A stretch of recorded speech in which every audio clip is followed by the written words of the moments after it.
we are in the midst of pretty much the main sports going on. Baseball's about to hit the playoffs. The NFL season is in full swing. We are about to go into the NBA and the NHL. But we have to talk about these streaming services, which is starting to get out of control. I did it for my football teams. I'm a diehard Giants fan, and I'm realizing that I have to get subscribed to things like Netflix, Amazon Prime. I have YouTube TV, and unfortunately, it seems like there's going to be more that I'm going to have to subscribe to.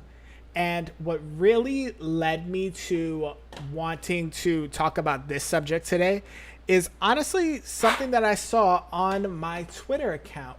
So if we go over here, this is the full list of streaming services that you need in order to watch all of the games in the NBA. So you need ABC, which you can get from like YouTube TV or Sling, but you also need things like Peacock, ESPN Plus, which is $30 a month, Amazon Prime. And unfortunately, if you are a fan of multiple sports, you need multiple streaming services depending on what teams you watch, whether you're in the market, out of the market, everything like that. So in this video, in this stream, I should say, what we're going to do is we're going to react to a couple of different creators that are talking about all things from these streaming services, why they are causing sports fans like you and me to pretty much lose our fandom over this, and how the rise of illegal streaming services like Stream East are now coming back. But before I show you all of that, there is one more thing on my X account that I do want to show you, and that's this. This is like the history of how streaming services came to become one of the more expensive things that we're spending money on. So back in the 2018-2019 NBA season, you only needed access to TNT, ABC, and ESPN, and then a little Peachtree, which was, I think, an illegal streaming site. And all of that would cost you about $57 a month. So if I run that by my handy little calculator, that's $684 a year. Great. It's bad, but not too crazy. Now, if you go into this coming season, 2025-2026, all of a sudden, you need all of these plus Amazon Prime, plus Peacock, thus supposedly putting your costs up to $116.96. And if you multiply that over a year, that's about $1,400 just to watch the NBA. That's not counting if you're into the NFL, MLB, UFC, boxing, anything like that. And honestly, I've seen more prices along like the $1,000 mark.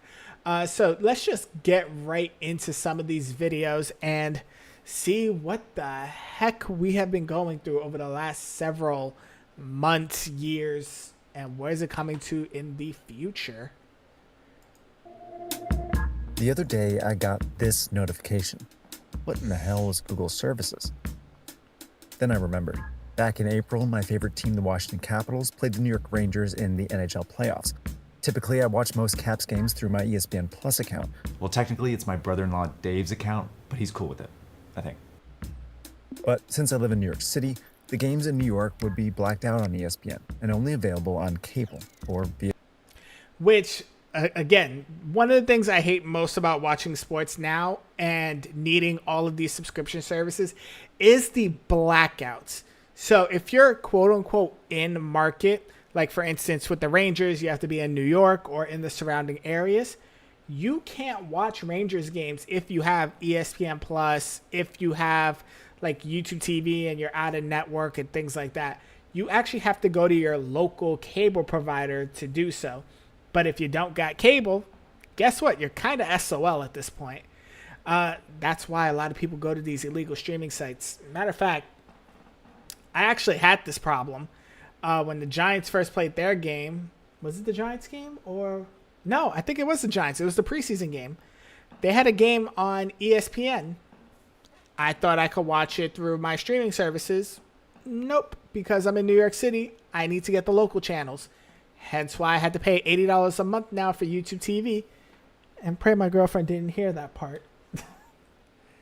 YouTube TV. Nothing, baby. which is owned by Google. It was the playoffs, so I signed up for a free trial and totally planned to cancel it after the Rangers series until next month. The European Football Championship started, available only on Fox.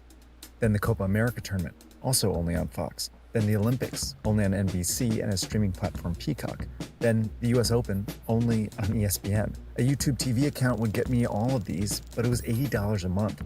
And that hurts, because I already pay $15 a month for Amazon, $10 a month for Apple, $14 for Netflix, and $10 for Hulu. And this is the thing that I feel like nobody really talks about. It's the simple fact that when you're a sports fan, you are typically a fan of multiple sports and thus multiple teams. And when you're getting all of your sports split up amongst all of these separate streaming services, the cost is going to add up. Look at this. This is pretty much what I pay for right now. $80 YouTube TV. Prime Video, I pay like $16. Apple TV Plus, I don't pay for. I feel like the only way I would need it is if I needed access to like Friday Night Baseball, and I am not a big MLB fan like that. Netflix I do pay for. Hulu, don't really watch sports on there. It's mostly just for sitcoms and stuff. But as you can see, these costs really do add up. Partly to watch other sports. And it's only a matter of time before Dave changes his ESPN Plus password. These days, it's getting harder and more expensive to watch live sports. I think these things have kind of spiraled to the point, where there's frustration, there's confusion. Sports are stuck in the middle of an all-out war in television. Now, the questions are, why is that making them more expensive to watch? And can fans keep up? So I'll probably spoil it. This is what's going on with sports. So the actual main leagues, so your NFL, NHL, NBA, MLB, they realize now that cable has pretty much dissolved and everything has been built on streaming, that they can sell bits and pieces of their seasons to pretty much the highest bidder amongst these streaming sites. You've seen streaming companies pretty much test it out with like Netflix getting a game or Amazon getting like the Black Friday game. And these teams, these like leagues are pretty smart about this. So they know, hey, I have this primetime game. Pick your team. The Yankees versus the Dodgers in a World Series rematch. You can go the Philadelphia Eagles and the Kansas City Chiefs for the NFL. They know I can sell this game and bid up Amazon, Netflix, Hulu, Apple, and whoever wants it is going to pay for it. So they start the bidding war between all of these streaming services. The streaming service that wins gets the right to that. Perfect example being Amazon with their Black Friday games. And because they have to pay hundreds of millions of dollars for the rights to these games, they have to up their subscription costs to pretty much offset what they paid. Which I'm pretty sure that's what this video is going to talk about, but that's just the way I see it from like a business sense.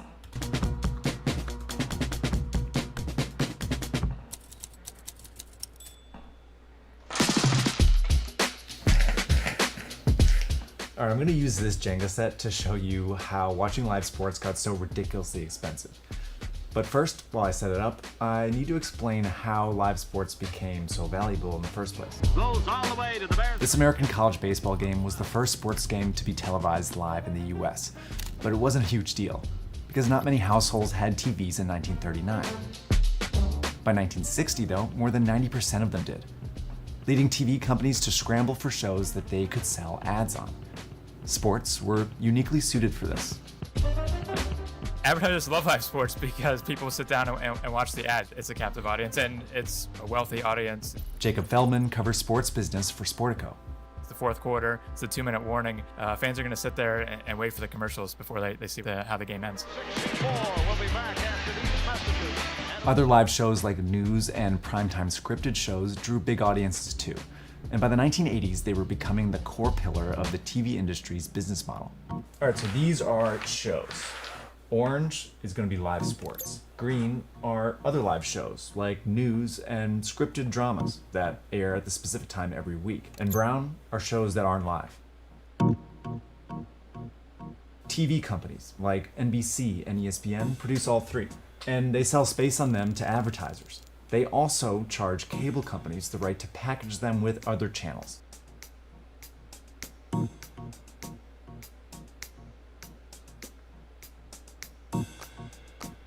This is called the cable bundle, and cable companies would sell it to customers for one easy price.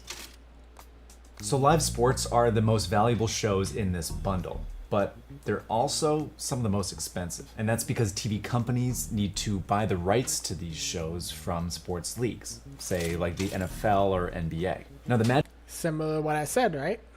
of the bundle is that this was the only way to watch TV. Even if you just watched nature shows or soap operas, tough. You had to pay for all of it.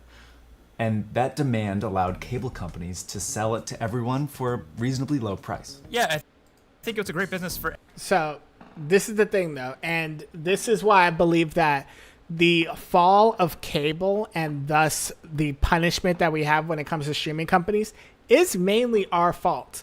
So as a sports fan, I was one of the people that was chanting, why do I have to pay $100 and something for a full cable package of 200 channels when I'm only going to watch the same 5 channels on a day-to-day basis? And unfortunately, they got hip to it. Cable started dying down. Streaming came up. Streaming started as the cheaper alternative, and as it got more popular, it stopped being that. Everybody. Cable companies were making a lot of money because everybody was subscribing, and even if they raised the rates, people kept subscribing because what are you going to do, not have a TV? Of course not. Until the internet arrived.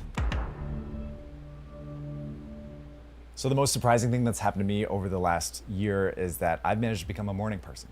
And it's not actually due to the amount of work I have to do. Is this It's got an everything ad? to do with tennis. So I started playing a couple of years ago, and I quickly learned a lesson. If you want to play tennis in New York City, you've got a party. Skipping and the I'll take you ad. back to the video.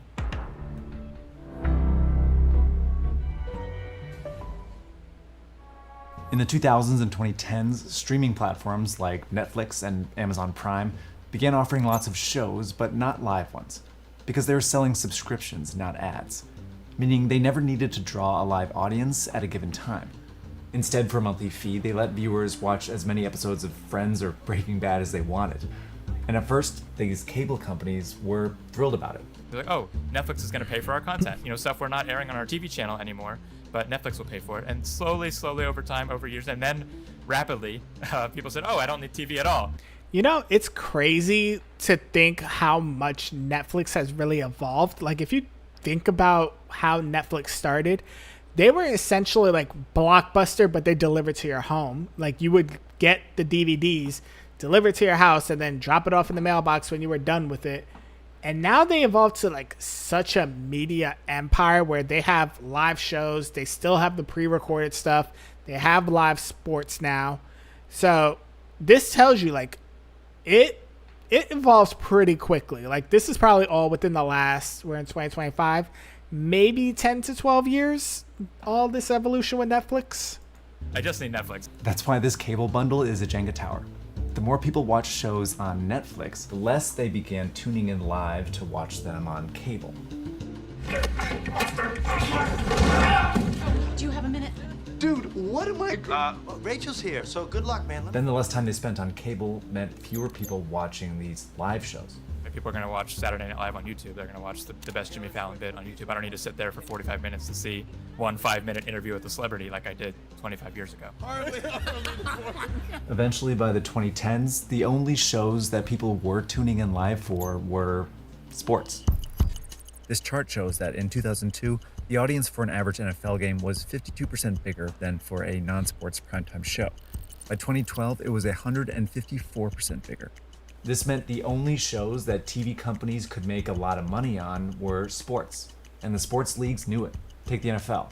Every few years, it charged more and more for the rights to televise their games, and TV companies had little choice but to pay them. As TV companies started paying more for sports, they began charging cable companies higher fees to carry them, and cable companies had to start raising their prices on their customers.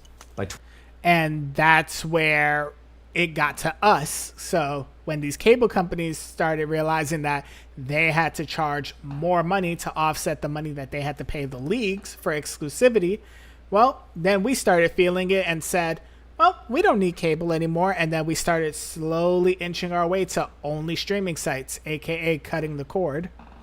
2013, it was near $70. Too much for a lot of folks when they could watch TV elsewhere. This is about when watching TV got a lot more expensive for most people. But many sports fans kept paying for. I just also want to say, I miss the days where YouTube TV was only $35 a month. I subscribed to it when it first released at that price. And then when they went to $80, I dropped out and went to like Sling or something else. Cable. And for many, it was still worth it. One subscription got them a mix of every sport. If they didn't want other shows, they didn't need to subscribe to other platforms. And if they wanted more games, they could pay a little extra to get more games in their cable bundle. But as the bundle became more dependent on sports games, streaming companies smelled blood. And Amazon took the first bite. In sports, NFL fans may be facing big changes when it comes to watching games. Amazon Prime will have exclusive rights for Thursday Night Football. It was a small piece of NFL, but a huge deal because it was the first game not to air on cable. Amazon used it to get people to subscribe to Amazon Prime. The NFL wanted to start getting games on streaming platforms because that's where people were increasingly watching. But It's crazy how people, like, one, it's crazy that this was only in 2021. This was like 4 years ago. And what started as like a little experiment when it came to like, oh, we're going to give Thursday Night Football to Amazon Prime. None of us as sports fans really like cared as much because typically Thursday Night Football was considered the bad games. It was always the bad teams that were doing it. And that just led the NFL to being able to give it up, and none of us as fans really noticed nor cared. it was also part of a lucrative strategy. For decades, the NFL had divided up its games to get more TV companies to bid on them. But now it was slicing them into even smaller pieces so that streaming companies would bid too, and they would make more money. This season, the NFL sold an exclusive game to NBC's platform Peacock. It sold another exclusively to ESPN Plus. We don't have an ESPN Plus. And that's how it slowly happened. Now, all of a sudden, if you are an NFL fan and you want to watch all the games, you got to go to Amazon Prime for Thursday Night Football. You have to go to Sling or YouTube TV or a cable company for Sunday Football because it's on CBS and Fox. And then if you're watching Monday Night Football, you need Sling, YouTube TV, or ESPN Plus in order to watch those games. Then you got the holidays when Netflix gets a Christmas game. The Black Friday games are through Amazon Prime. It's just going to get worse and worse as these companies continue to bid up. Gonna be...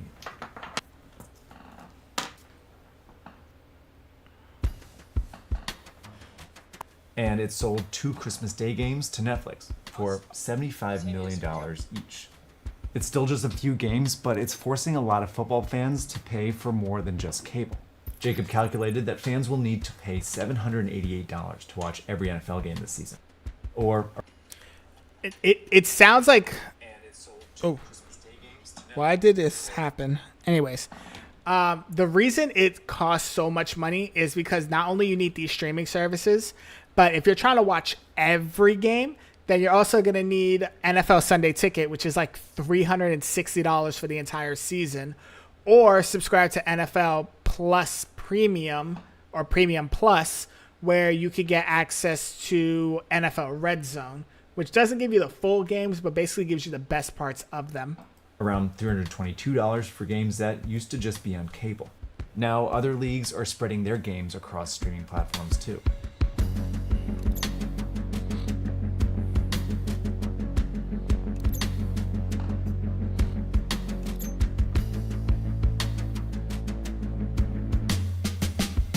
Major League Baseball now has games across cable, HBO, Peacock, YouTube, and Apple TV. Starting in 2025, the NBA will have games on cable, Peacock, plus 66 games on Amazon Prime. And Amazon also just bought Monday Night Hockey from the NHL.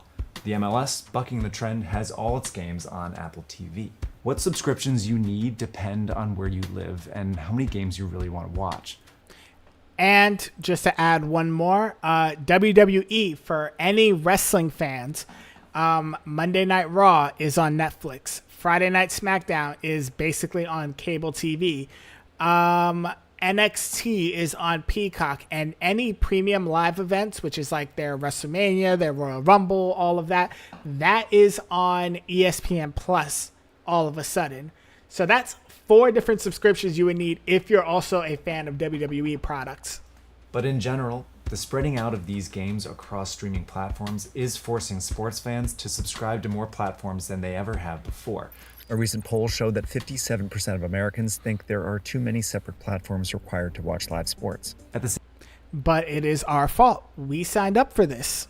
same time, every game they move to streaming weakens the cable bundle just a little bit more. And at some point, there won't be enough to make this bundle worth paying for. Many believe it comes down to ESPN. In 2025, it announced launching a standalone streaming platform, and many believe it could kill the cable bundle, because without ESPN, it won't have enough live sports to make it worth buying.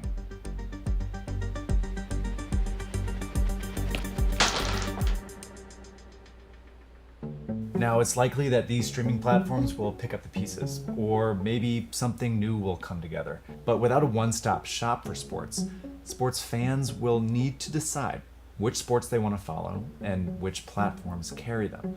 It's something super fans will probably do, but what about someone like me, who likes to have a mix of everything? I think the general sports fan is going to die. I think that concept of being somebody who wants to throw the game on, it's just going to become too hard, too expensive. And for many, it's already too much. It's probably why some are increasingly finding ways to follow sports without watching TV. A recent YouGov poll shows that people between age 18 and 24 are watching far less live sports than any other age group. Instead, they're more likely to just watch highlights, follow players on social media, and play sports video games. I will say I am one of those that just watch the highlights at this point.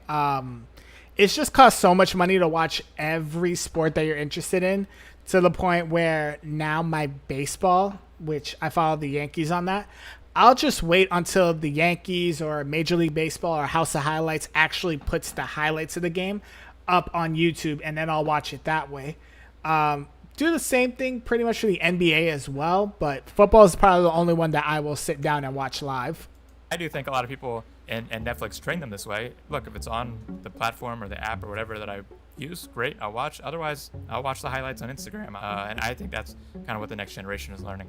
Leagues are responding by promoting video games, producing documentaries, and pushing more content on social media. But these things can't exist without live competitions. And live sports can't exist unless someone's there to watch them. How big of a problem is that, do you think, to sports leagues? It's a massive problem. I think sports leagues were perfectly designed for the cable world. As we move into this new world, sports are going to have to either change or accept that they're only popular with this segment of people. By making games more expensive to watch, leagues are earning billions of dollars now. But they could be taking a huge risk by pushing fans away from watching in the future. I think if it ever got to a point where fans are no longer watching the sport, I think what the leagues would end up doing is essentially just operating their own app or service and just cutting out the middleman entirely. Like, we went from bundling with cable to individualized with streaming. They got their bag from that. The next logical step is to just bring everything in-house. And I feel like if there is one league that would do that, it's probably the NFL. They have tons of money.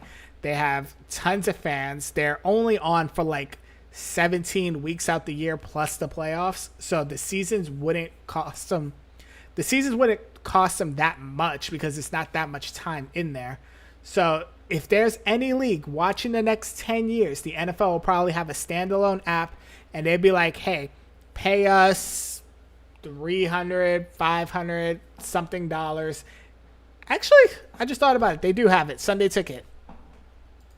All right, thanks for watching. If you haven't subscribed yet to Search Party, now is your chance. We cover sports.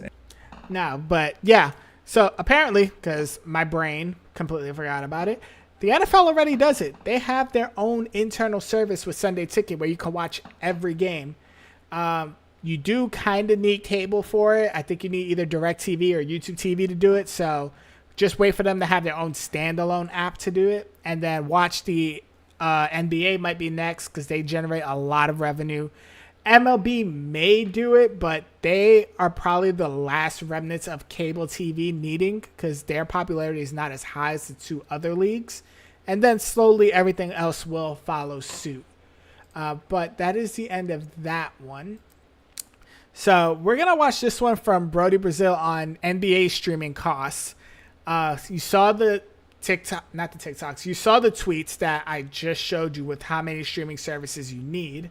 So we're about to see how much it's going to really cost the average NBA fan to watch all the games. Brody Brazil.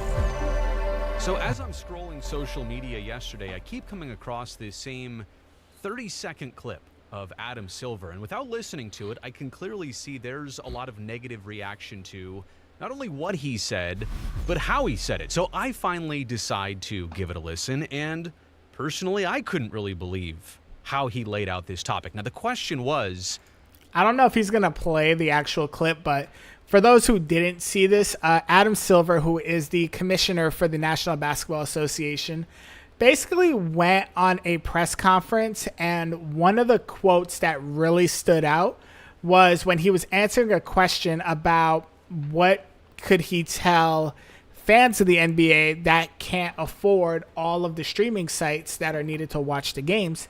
And he did say something in the tune of, like, watch the highlights. Like, if you can't afford it, you can catch the highlights on YouTube, something like that. I don't think he meant it with any malice, but the way that we take things, because we live in such a society where clips are everything, it did not go well. Let's just say that. what's the league's response to how difficult it's starting to become for NBA fans to subscribe to all of these services so that they can follow not only their teams, but the NBA as a whole? Now, here's the catch. If you just listen to this soundbite, it plays one way. But if you listen to the entire question and response, it plays out totally different. Here's the clip that everybody saw on social media yesterday. There's a huge amount of our content that people can essentially consume for free.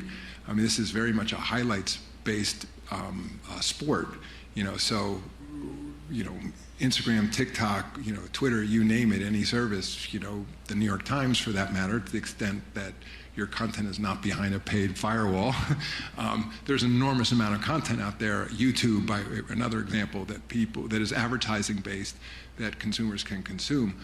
So is he basically saying if you can't afford one of these streaming packages, just piece it all together on social media? Get this clip here, get that highlight there. You don't even care about the entire games altogether, do you? You only want to see highlights. It's kind of hard to believe in that short window of 20 or 30 seconds or whatever. What does it say? Struck a nerve. NBA's new TV deal resides mostly on multiple paid streaming platforms. Regional team packages still largely via paid. Calling it a highlights league minimizes the value of watching full games. I will say, and this is not just the NBA, sports is basically a highlights league now. You can say that about pretty much any sport. If there's a game that you weren't interested in watching, I bet you if they post the highlights on YouTube, on TikTok, on Twitter, you will watch them. That is how they can get most people to watch a majority of their content.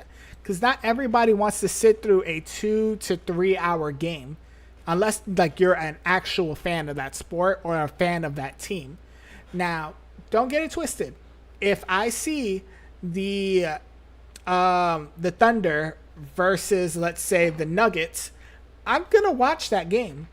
But I'm not going to watch a game like the Pelicans versus, insert the worst team you could think of in the NBA. Because I don't even watch basketball like that. But if I see the highlights up on YouTube, best believe I will. The context he put it in doesn't seem right. And that's because the context isn't right. More on that in just a second. I understand why that clip right there strikes a nerve. Because the NBA's brand new national TV deals, they mostly reside on multiple paid streaming platforms. Out is TNT, in is Amazon Prime. NBC doubles down on some of its offerings, but mostly on the Peacock side. ESPN's got their brand new app. Of course, they're going to put things still on old-fashioned linear television, but they're also pushing their brand new platform. So streaming platforms are the way of the future. There's no question about that. But NBA fans are suddenly like, whoa, a lot of the absolutely free games are going away. They're going to places that are on paywalls and kind of walled gardens, things like that. There's also the regional team situations where a lot of networks locally and regionally still carry all of their team's games, most of their team's games, but it's a paid subscription service. It's something you have to subscribe to either via an app or satellite service or a cable provider. Unfortunately, I deal with that here in New York with the NBA. Thank you, SNY, for the New York Knicks. So how do you watch the NBA as much as you want to if you don't have at least one or multiple of these subscriptions? And again, it's the amount of different services and the total subscriptions required if you really want to catch a lot of basketball. For the commissioner to call it a highlights league, I do feel like that minimizes the value of, actually watching full games and enjoying the strategy. And I doubt there's a lot of defensive highlights usually on social media. Sometimes a nice block or a steal here and there, but how about some nice zone defense? You're not going to see. I'm sorry to tell you, with the way people think nowadays, none of us care about zone defense unless we're really fans of basketball. We want to see the blocks. We want to see the dunks. We want to see the crazy three-pointers, the game-winning shots. That's what they mean by a highlights league. That on a social media clip. All you're going to see is the fast break, the dunk finish, or the incredible three-pointer, or some kind of trick shot. That's the highlight league aspect of it, and I get it. He sees what a lot of other people see, moments that go viral. I totally understand that, but aren't we here to watch basketball games and appreciate a basketball game 48 minutes start to finish? It really does kind of minimize the value of the game, of the league, of the sport, of the product to just call it a highlights league. Anyway, but again, that's one sentence here in the bigger context of what he said. This is not entirely what he said. I also think by suggesting that there's all this free content out there, which is true, I don't know that the NBA entirely loves that to some degree. Like, they'll take the promotion, they'll take the marketing, but they know that there might be a lot of people out there who only get their NBA highlights and information and entertainment via free sources. They're not paying a dime. And so that's good. Like, they're reachable. You want your sport to be accessible, but it's a weird thing for the NBA to be suggesting that, like, hey, go right around our providers and go to the free stuff on social platforms. That's a very scrappy alternative. Anyway. But on a business sense, it is very smart. Think about it like this. Like, let's pretend it's not the NBA. Let's pretend that this is just any other league or even somebody creating content that is starting from scratch. You'll want a free way of getting people to see your product because it just enhances your reach even more.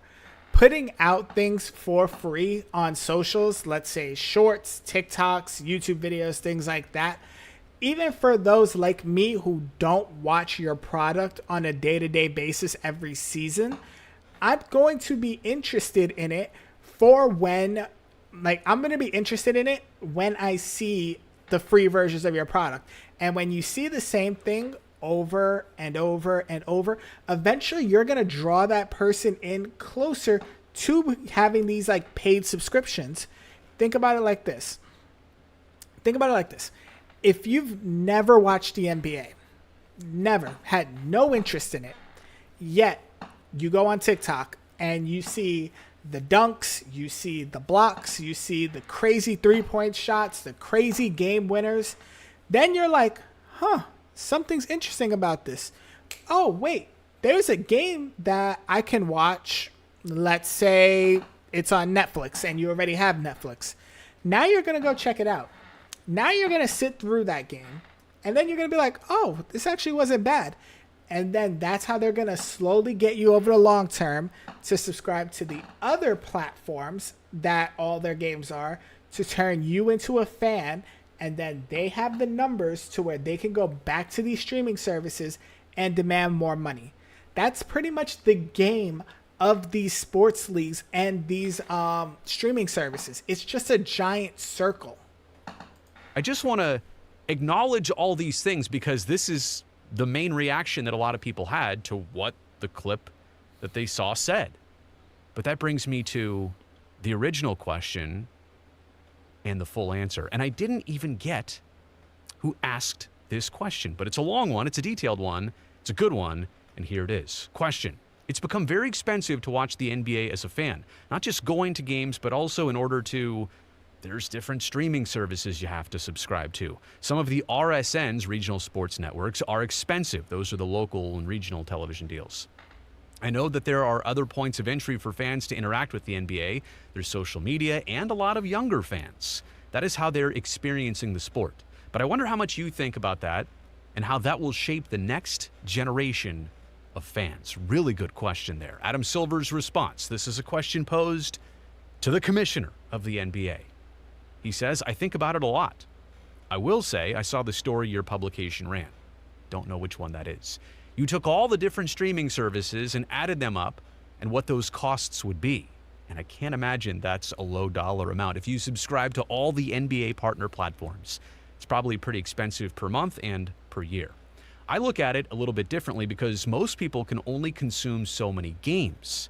By way of one example, in these new media deals, we're going from essentially 15 exposures on broadcast television to 75.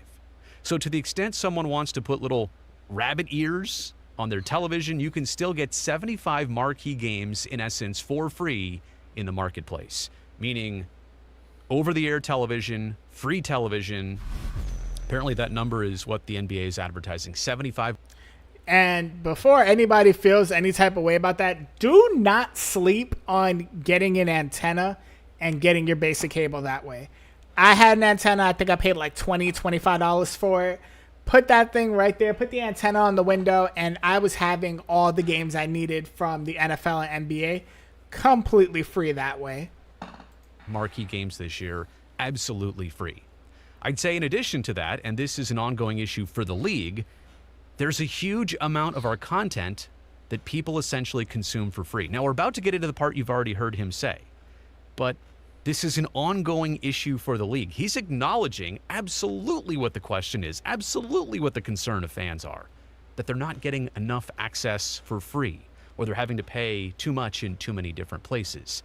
A huge ongoing issue for the league, a huge amount of our content that people essentially consume for free. He said, quote, this is very much a highlights-based sport, so Instagram, TikTok, Twitter, you name it, any service, the New York Times for that matter, to the extent that your content is not behind a paid firewall, there's an enormous amount of content out there. YouTube, another example, that is advertising-based that consumers can consume. You've already heard this part. I think this is a new world now of streaming media. I think we're paying a lot of attention to that. It was one of the discussions we had with our media partners. Like, this is the part you didn't hear. Not just the cost of the games, and I think most people are conditioned to paying a certain amount for high-value content, but also the discovery of those games, right? For younger fans, for the audience that doesn't have a job yet because they're 14 years old and they still want to watch the NBA. They're interested, but they don't necessarily have the access to it for free. Again, I'm a fan of many different sports. I think we've all had that experience where you're going to Google to find the game you want to watch because the world has changed. Like, it's not easy to find what channel the games are on anymore. It's not just automatically in the place you thought it would be. But ultimately, I'll talk about it in terms of reach and how you reach your consumers. It's interesting because of the disruption in the regional sports network business. I never would have predicted this was coming 10 years ago, but a lot of our local games are moving back to broadcast television. In fact, we have more games on broadcast television locally than we've had any time in recent history. We're continuing to look at it, but the ultimate answer is we think a lot about it. We know where we have mass appeal. On a global basis, we're literally reaching billions of people. We don't want to disenfranchise people by working with partners that are creating price points that make it inaccessible to them. And I want you to pay attention to this. This is why context is so important, because in 2025, we live off of clips and headlines and all of that, to where you could think Adam Silver is a completely evil person based on the one-liner that was said or the one liner that was cherry picked out of it. But look at the sentence one more time. We don't want to disenfranchise people by working with partners that are creating price points that make it inaccessible to them. What he is basically saying is the NBA is doing their research because they don't want to stretch themselves too thin with all of these streaming services that people get turned away from the NBA. No sports league, no matter how much we believe sports leagues want to just grab as much cash as possible, no sports league actually wants to lose all of their fans. Why? Because no fans means no revenue. No revenue means those big contracts that we love to see during the offseason all of a sudden disappear. And if all of those disappear, that means the marquee players disappear, and guess what? The whole league goes under afterwards.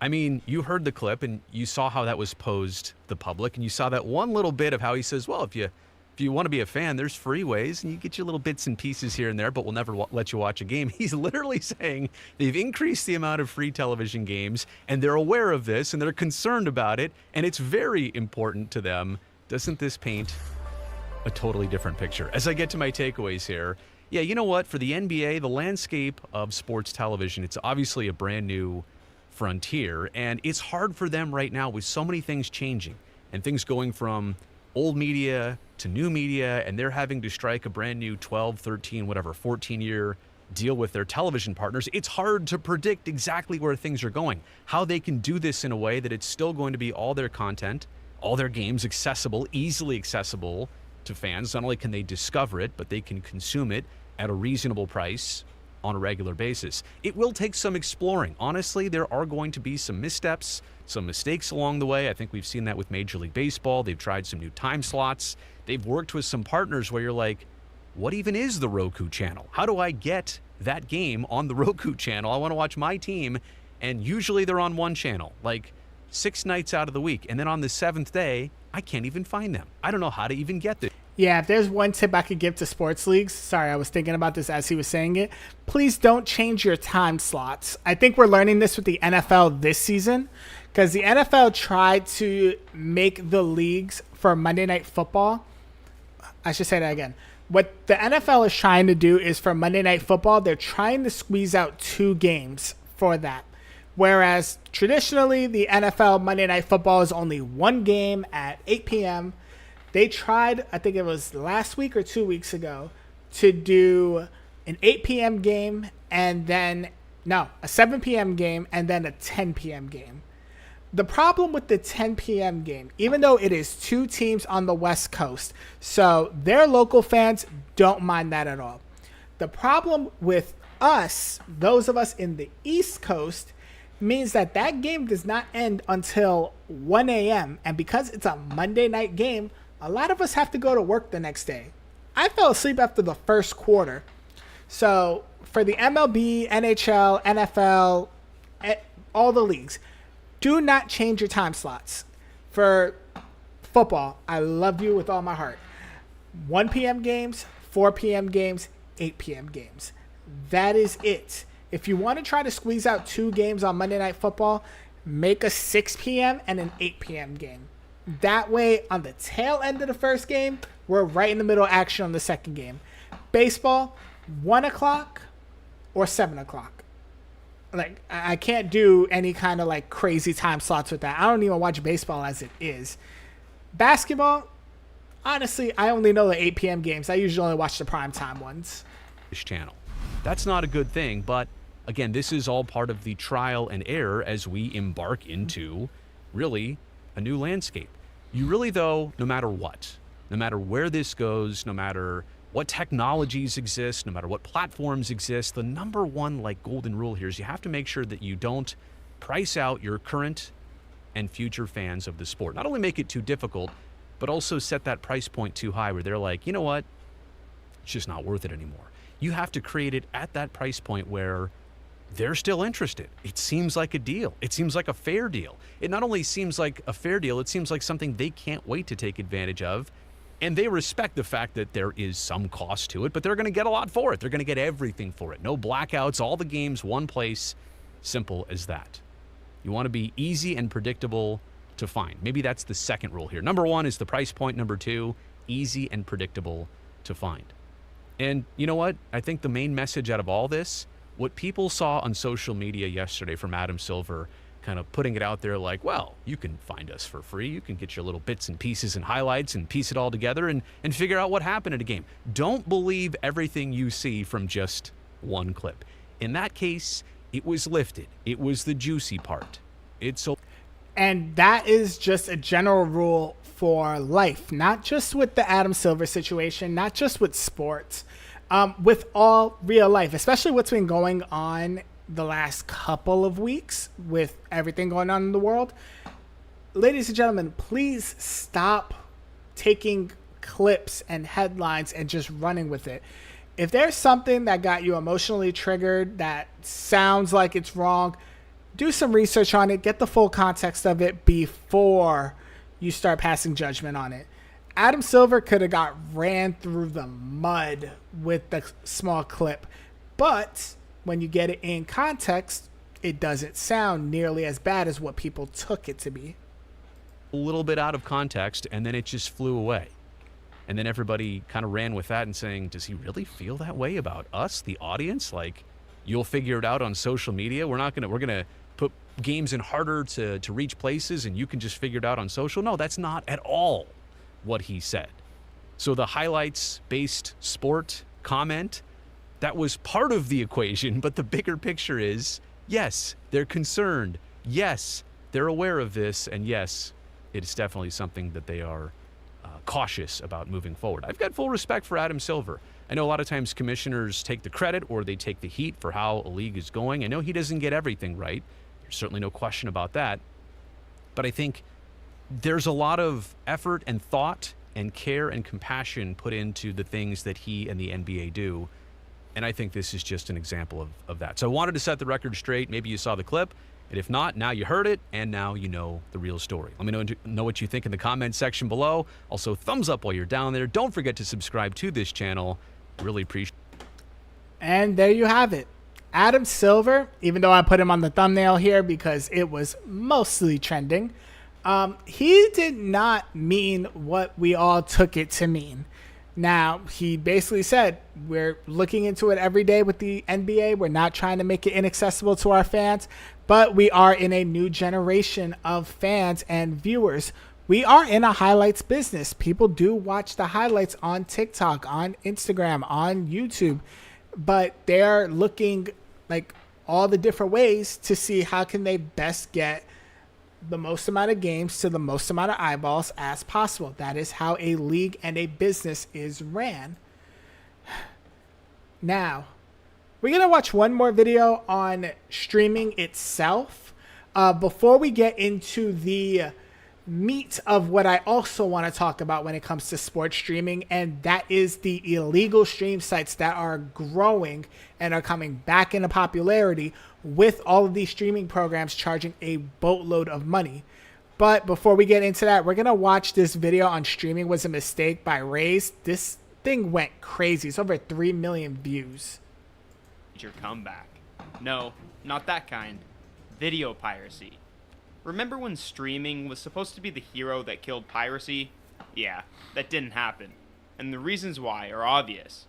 Subscription prices are skyrocketing, shows are getting pulled from libraries, and exclusive content is being scattered across a dozen different services. Instead of making our lives easier, streaming has morphed into cable 2.0. Expensive, fragmented, and frustrating. Want to watch Severance? You'll need Apple TV. Rewatch The Office?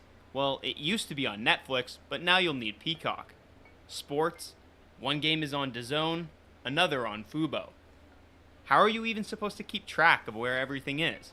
You don't. At this point, you have to subscribe to all the leagues and all the streaming services on freaking X to now get the full glimpse of where your favorite shows, movies, and sports are actually at. Days, finding that one specific movie you want to watch feels like a chore. You're going to need Google, maybe even a VPN, and while you're at it, may as well pull out your credit card because it's probably on a streaming service that you don't have. Somehow, we've never had more entertainment available, yet we're constantly struggling to find and afford the stuff we actually want to watch. Piracy has once again become the most convenient option, but it doesn't have to be. Look at music. They eventually figured it out. Imagine how stupid it would be if you could only listen to Kendrick Lamar on Spotify while Drake was exclusive to Apple Music. Well, actually, for this, let's be honest. What the heck was that other music site that was through Jay-Z? Hold on. Jay-Z music app. Tidal. So he said, imagine being only able to watch Kendrick on Spotify and then listen to Drake on Apple Music. That is exactly what Tidal tried to do. They tried to basically say, if you wanted to listen to Kanye West, you had to go to Tidal. If you wanted to listen to Jay-Z or Beyonce, you had to go to Tidal. Did it work? Is Tidal even still a thing? Actually, given their beef, they might like that, so never mind. In the early 2000s, music piracy, fueled by sites like Napster and LimeWire, had the music industry in full-blown panic. Piracy wasn't just winning because it was free, it was winning because it offered a superior service. Why would anyone bother going out to a store to buy a $10 CD just to hear that one song they liked? Let's be honest. At some point, if you were born before the days of Spotify and Apple Music, you were on Napster, you were on LimeWire, you were on FrostWire, just illegally downloading all of your music, risking your computer in order to get that one song on your iPod. Napster and LimeWire gave you exactly what you wanted. The music industry slowly came to terms with this being the future of music consumption, and in 2003, Apple launched the iTunes Music Store, selling digital downloads for 99 cents a song. For music lovers who weren't already pirating music, iTunes was incredible. It made music more accessible, arguably more affordable, and completely reshaped how we discovered new artists. But for the pirates, it didn't offer anything they didn't already have. The game changer didn't arrive until 2008, when Spotify gave music pirates a real reason to quit. Suddenly, the iTunes model was... Wait, Spotify's been around since 2008? I don't remember exactly when I started using them. I think I started using them like around 2013. I know no, not 2013. I was in high school.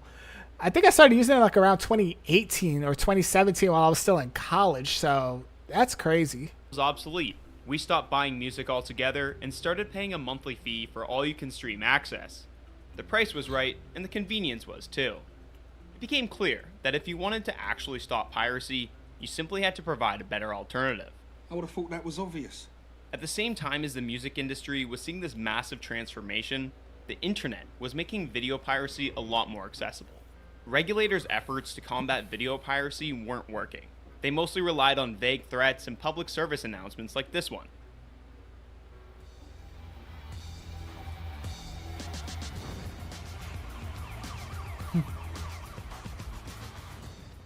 The only success that came from this...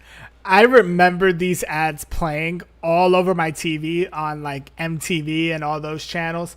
And we would still be like, yeah, we're still pirating all of these... not video games, all these music, all these albums, even pirating like sporting events. PSA was an unintentional meme about downloading a car, which, let's be honest, we all would if we could. You downloaded this vehicle. Yes. Well, that's stealing. How's it stealing? I made an exact copy. I didn't steal anything from anyone. You took potential profits from Toyota. I wasn't going to buy a Hilux either way. They've lost no money. This hurts no one. That's actually quite a good argument for online piracy. I pirated this vehicle. When Netflix had begun pivoting from mailing out DVD rentals into becoming an internet streaming company, this was a real solution, combating piracy with convenience, much like Spotify did for music. Why bother dealing with shady torrent sites, pop-up ads for who knows what, and low-quality bootlegs when you could pay a few bucks a month for unlimited, high-quality content? Of course, piracy didn't disappear in... I just want to keep saying it. Netflix, when it came to movies at that time, game changer. Even back when they were just doing the deliveries. The fact that you didn't have to leave your house or anything, you just one click, you got what you wanted, game changer. Entirely, but illegally downloading content that was readily available on Netflix seemed kind of pointless. This was the streaming golden age. Netflix was on its way to becoming a central place for all your favorite movies and TV shows. That is, until competition arrived. Suddenly, your favorite movies and shows weren't all in one place anymore. Disney Plus, Hulu, Peacock, and a slew of others entered the arena. Just look at this. In 2007, we only had Hulu, Netflix, and Prime Video. All of a sudden, there's what? That's 5 across 4, 5, 6, 7. That is 35 different streaming services. 35. And some of these, none of us use. Who the heck uses Redbox anymore? Like, those things used to just be in front of a Walgreens. I don't even know what UMC is or Quelly TV. Who the heck watches the Smithsonian Channel? There's so many streaming services out here. And before you know it, there's going to be more. And before you know it, all your favorite stuff is just going to keep being stretched out across all of them. All vying for your attention and your dollars. Unlike Spotify and Apple Music, which offer virtually the same music libraries, video streaming took a completely different turn. Content on one platform cannot coexist somewhere else. We were apparently all naive to assume that it could. These streaming services have now made it clear that nothing is permanent. Warner Bros. Discovery pulled Westworld and a bunch of other HBO shows from HBO Max to avoid paying residuals.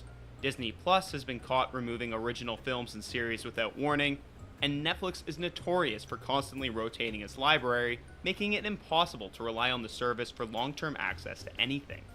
Even digital purchases aren't safe anymore. Amazon has been caught deleting or restricting. Okay, so here's the thing, though. I can't blame these streaming services for constantly rotating their content, taking stuff down, putting new stuff on.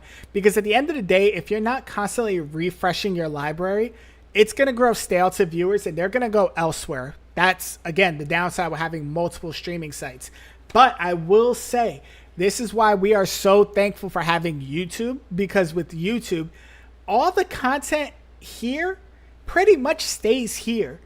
You can go to YouTube and still find the very first video ever to be uploaded here, because they have so much like data farms and storage that they can hold all of this content and not need to shuffle back and forth between multiple takes.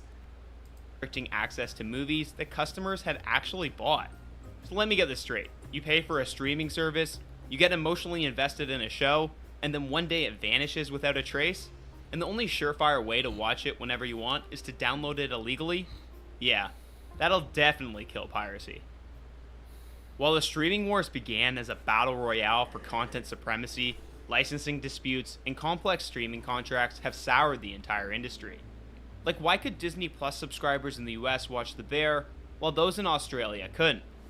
These kinds of headaches are a big part of why... Listen, I felt that way about the show Skins. Why can't I watch the UK version of Skins in the US? Streaming companies have morphed into becoming their own production studios. Netflix originals like Squid Game should, in theory, be available forever and accessible everywhere. This evolution of streaming companies producing their own content means you're no longer subscribing to the platform with the best catalog of acquisitions. You're essentially investing into a single studio that's hopefully producing something good.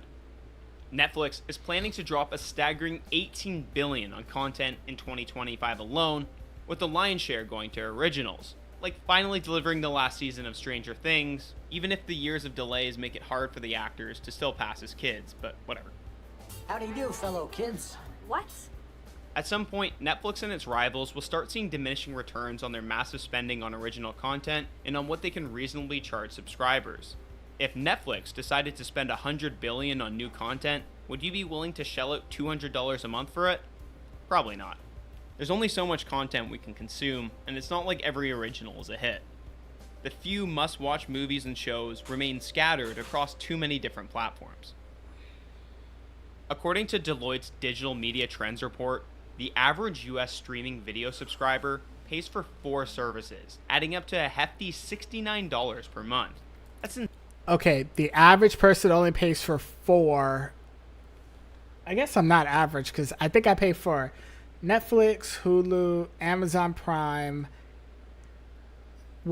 with Hulu, I get Disney. I also have YouTube TV.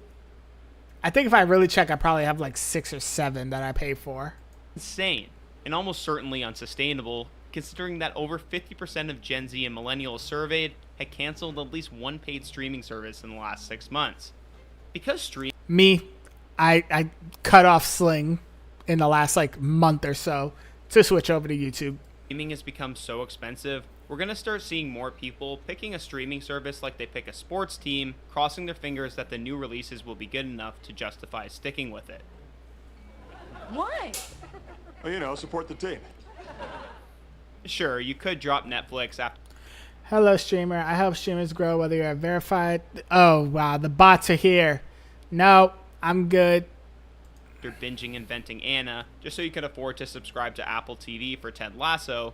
But are you really going to go through that hassle every single month? That's incredibly annoying. The reality is, if you can't afford to subscribe to both, your options are to either pirate Ted Lasso or just never watch it. Neither option is a win for the consumer. Unfortunately, it's not just the fractured nature of exclusive content that's the problem. It's that streaming companies now have absolute control over everything. They get to call all the shots, from what gets greenlit and the budget to how it's released. Warner Brothers famously killed Batgirl even though it was already filmed and they had already sunk $90 million into it. Why? Purely for a tax write-off. I'm sure their fans really love that. And have you noticed how those genuinely hilarious R-rated comedy films that define the 2000s aren't being made anymore? It's not because people don't want them. No, it is because people don't want them. It's because people are too dang sensitive that a lot of the comedy that we had in the 2000s would not swing in this current generation. They would be canceled in a heartbeat, and movie studios know that, and they are scared of people like this. It's because streaming companies aren't interested in making them. Whether it's due to the relentless competition or Wall Street's insatiable hunger. I think that's a load. I think if there was demand for movies like that, and the studios, the producers, the actors didn't have to worry about being canceled the way people like to do on social media nowadays, then we would have more of those movies. And best believe, I want movies like that. I want more movies like The Hangover. I want more movies like Wedding Crashers or any of those like movies that I grew up with. For growth, Netflix, once the golden child of video streaming, has steadily become less and less consumer friendly. For years, Netflix practically encouraged password sharing. It was part of their brand identity. Love is sharing a password. They tweeted that in 2017.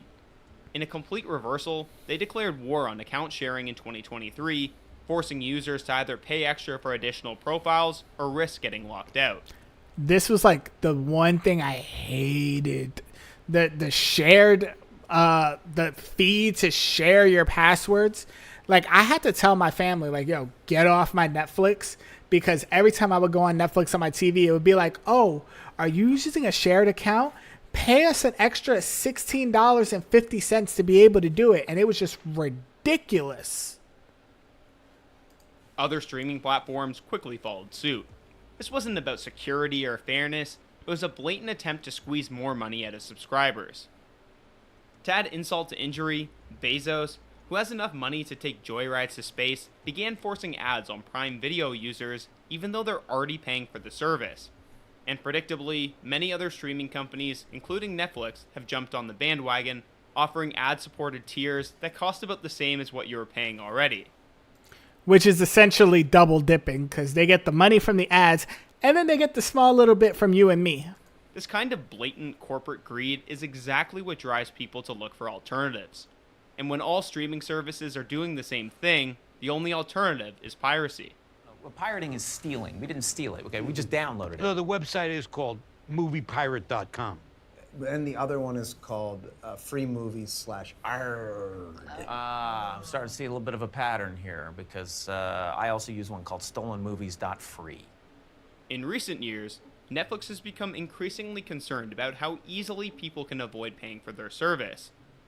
In the competition section of Netflix 2024 annual review, piracy gets mentioned several times. Back when Netflix first launched, its on-demand streaming experience had a major advantage over most pirate sites. The most common way to pirate something was with torrents, which required at least some technical know-how, and you had to wait for the content to download.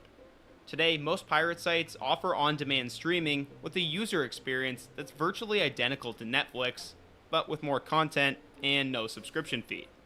Netflix piracy concerns are valid. They are losing billions of dollars, but it's not like the company is anywhere close to collapsing. I don't know. Honestly, maybe it's like PTSD from me being a kid and getting all types of viruses on my computer. I'm scared of using any kind of piracy websites. Like, maybe it's the LimeWire days in me, but just the idea of potentially putting my computer at risk, and I have a streaming computer, so it costs me a bit of money. The idea of putting my computer at risk and putting my identity and like my personal information at risk just to watch something, it's just not worth it to me. In fact, despite doing everything in their power to piss off their own customers, like raising prices, introducing ads, and cracking down on password sharing, 2024 was one of their best years. It seems people have a surprising amount of loyalty to Netflix, even if the value proposition isn't always great. Subscriptions are because they were the first. Here's the thing. We are always loyal to the first things that we grew up with. Netflix was probably the first streaming platform that a lot of us growing up, not growing up, like late millennials, early Gen Z, like a lot of us grew up on Netflix. So the fact is, Netflix can jack up the price however much they want. Most of us are going to be loyal to them. It's the same thing with YouTube. It's the same thing with Hulu, depending on if you grew up with Hulu. Incredibly sticky. Once you sign up for one, you're likely to stay subscribed. Yeah. If Netflix was actually suffering considerably from piracy, then they would be much more aggressive in trying to shut down these illicit sites, but even then, new ones will inevitably pop up to take their place, so it's not really a long-term solution. If consolidation of streaming services isn't going to happen, then Netflix's only real path forward is to continue making high-quality exclusive content at a price point that makes people happy to pay for it. Judging by their recent growth in membership, it seems to be working for them, at least for now. The same can't be said for some of the other streaming companies. Ideally, we shouldn't be advocating for piracy because content isn't free to produce, so it shouldn't be free to consume either. However, in the current streaming landscape, even with an abundance of high-quality content, having to subscribe to multiple services at once just doesn't make a lot of sense. Piracy isn't going away. In fact, it will only intensify as these companies squeeze harder, driving consumers towards the very alternatives they claim to fight. The truth is simple. People don't pirate because they want to steal. They pirate because they're forced to, by inconvenience, outrageous prices, or content scarcity. And right now, streaming offers us all three. If these companies truly want to stop piracy, then they need to look in the mirror, because they're the ones causing it. So until they choose to fix the broken system that they themselves have created, it's a pirate's life for me. Not for me. I can't do it. Like, I don't know. Let me know down below if y'all would, or if y'all already pirate your content.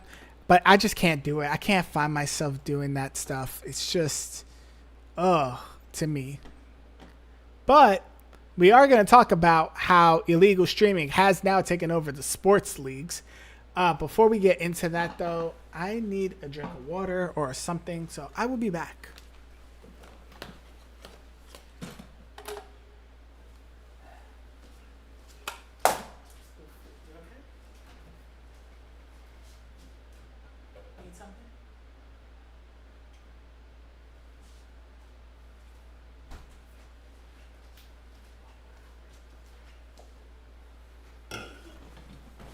Okay, I'm back. Hold up. Okay. So Matt Cole, how illegal streaming took over sports. A lot of us don't want to keep paying for the sports leagues to basically rip us off with all these subscription services. Thus, we took measures into our own hands. There we go. We did it. But no, let's see what they got going on here.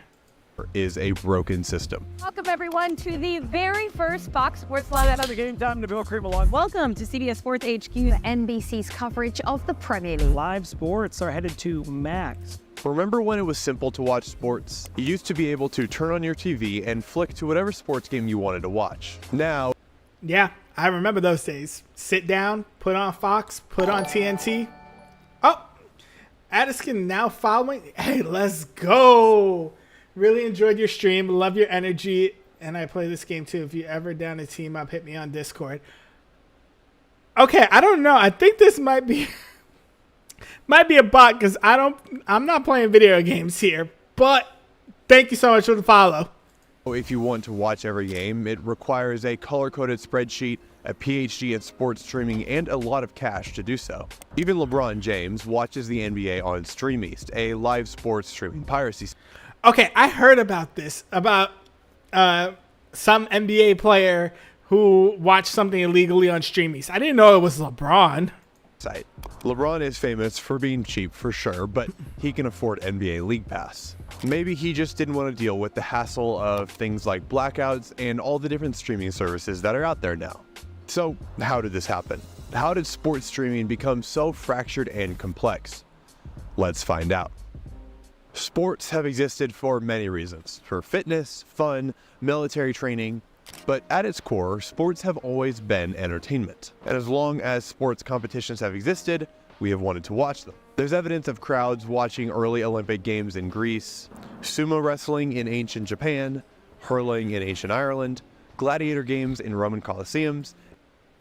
I'm not going to lie, and this is going to sound horrible, but if I could go back in time, I would love to have witnessed like what goes on in the Colosseum, like those events. Yes, it's horrible. I'm probably a bad person for saying that. But if I could go back in time and just experience it, not competing, but being in the crowd, oh man, I would love to have seen what that was like in real life. And jousting matches in medieval Europe. But importantly, you had to be in person to watch all of those events. This all changed in the year 1911, when more than 1,000 people gathered in Kansas to watch a live broadcast of a football game. After a play happened at a field 150 miles away, it would be relayed via telegraph and then modeled in person on a mechanized replica field to show the fans in attendance. This was huge, the first time that you could follow a sports game and not be there in person.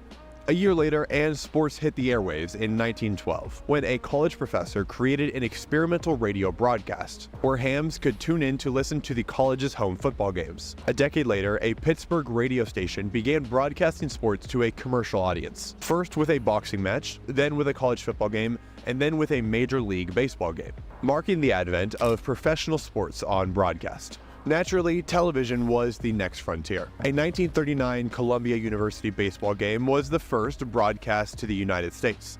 Then college football games and professional games followed shortly after. Sports and television went together like peanut butter and jelly. Sports are inherently unpredictable and visual, and so putting them on TV meant that viewers always had something interesting to watch. The innovations of color TV and satellite broadcasting further transformed sports into a communal experience, shaping Americans' evenings.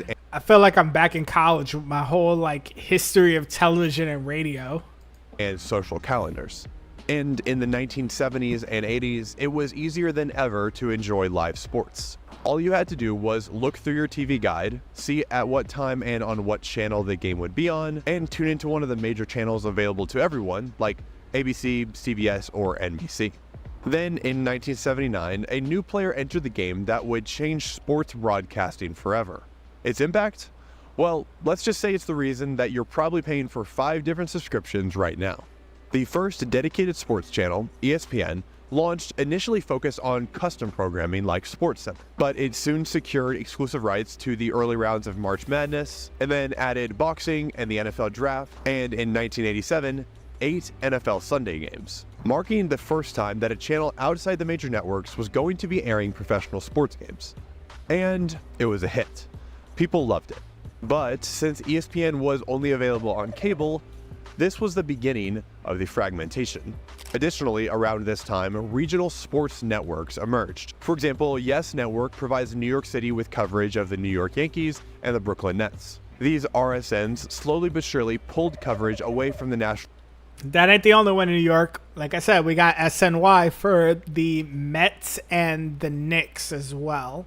Providers. On one hand, providing more in-depth experiences for local fans. On the other, further increasing the fracturing. Then the streaming revolution came, led by Netflix, spurring further fragmentation. ESPN Plus, Amazon Video, Hulu TV, YouTube TV, and I'm not gonna lie though, I'm really liking this video because look at how much things fragmented so quickly. Like sports on major accessible channels, like that was your antennas, your like bunny ear kind of TVs. Then you go from that to cable to regional networks to streaming. Who knows how far we could probably stretch out sports at this point, but I'm not looking forward to it. And Peacock all have jumped into the world of sports streaming. And to top it off, the leagues began offering their own packages like NBA League Pass, MLB TV, NFL Plus, and NFL Sunday Ticket. Never mind, we separated even more. Oh my gosh, wait, they might be missing one. Well, I mean, if you don't count like WWE Network, depending on how you feel about wrestling, NBA, MLB, you know what's crazy? I'm surprised NHL doesn't have one for hockey. Maybe they're the last ones to be staying with cable TV. And now we're seemingly light years away from the old, simple past of watching sports. So, let's say you live in Boulder, Colorado, and you love two things: hockey and college football. You want to watch Colorado Avalanche games in the spring, CU Boulder football games in the fall, and some of the major sporting events in between. So how can you do that? So first, for the Avalanche games, you're going to need access to the local RSN, Altitude Sports. And it's kind of hard to find a service that carries it. Unfortunately, many of the major networks have dropped it due to network disputes. So your best bet is signing up for DirecTV Stream or Fubo TV. That's one subscription.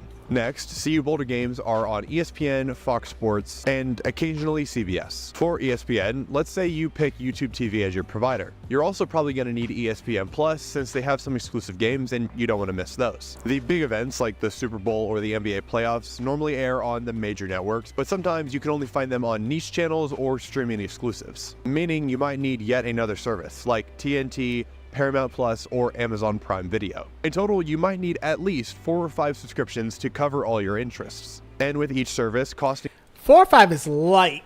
Like, I did this as an experiment for me being a New York Giants fan for football, a New York Yankees fan for baseball, and I wanted to see like the experiment of how much it would be and cost me if I were to be out of the market, which means out of New York.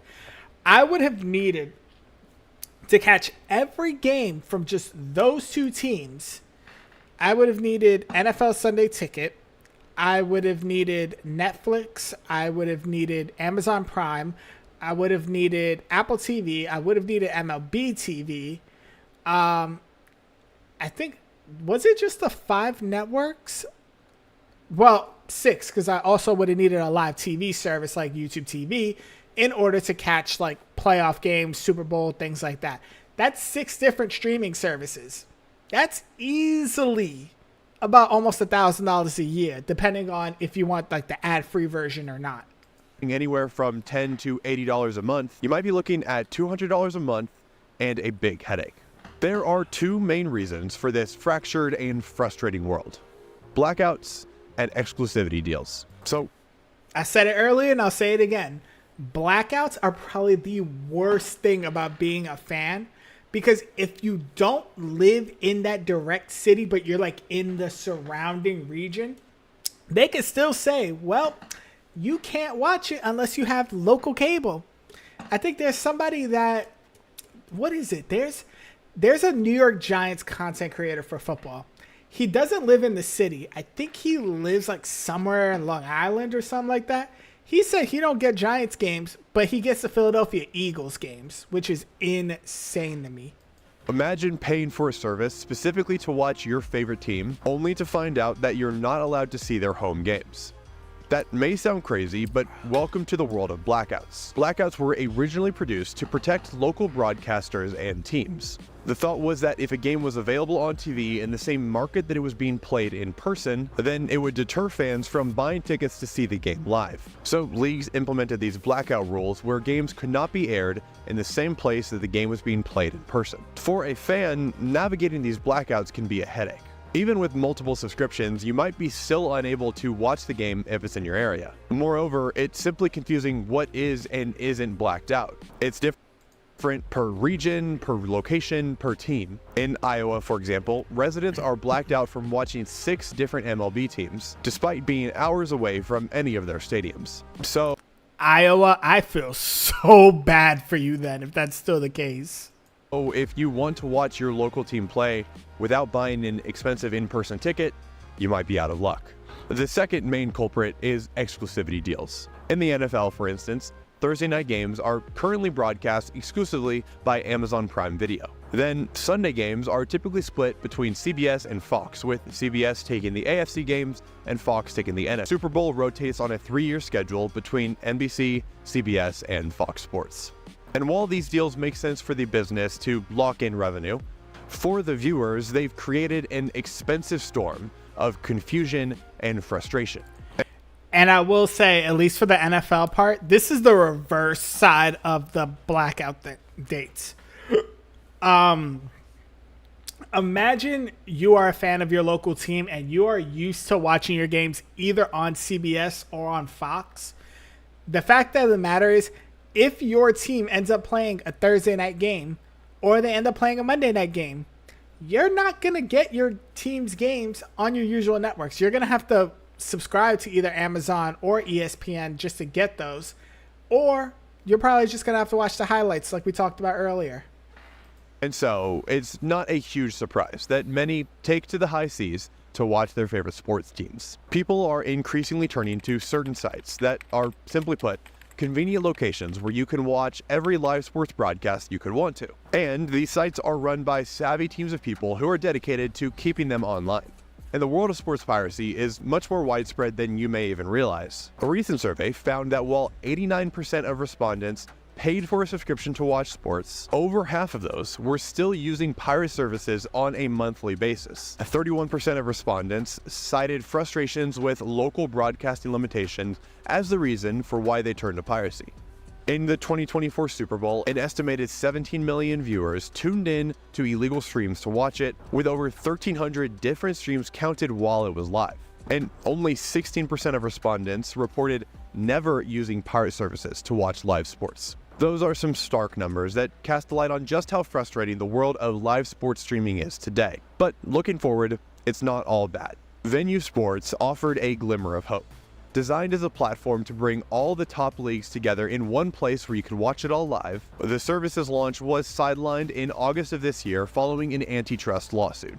Alongside this, the way that fans actually consume sports content is ever evolving. Social media platforms have become go-to destinations for quick sources of highlights and recaps. Teams and even the leagues themselves have been consistently building out their social media pages and are consistently posting updates and highlights. It's now possible, for better or for worse, to effectively follow a team without ever watching a live game. Additionally, user-generated content has been gaining prominence and relevance. For instance, Jomez Pro single-handedly redefined disc golf coverage with their high-quality video productions following disc golf tournaments. And so many creators all around the internet consistently provide unique coverage, filling the gaps left by traditional broadcasting.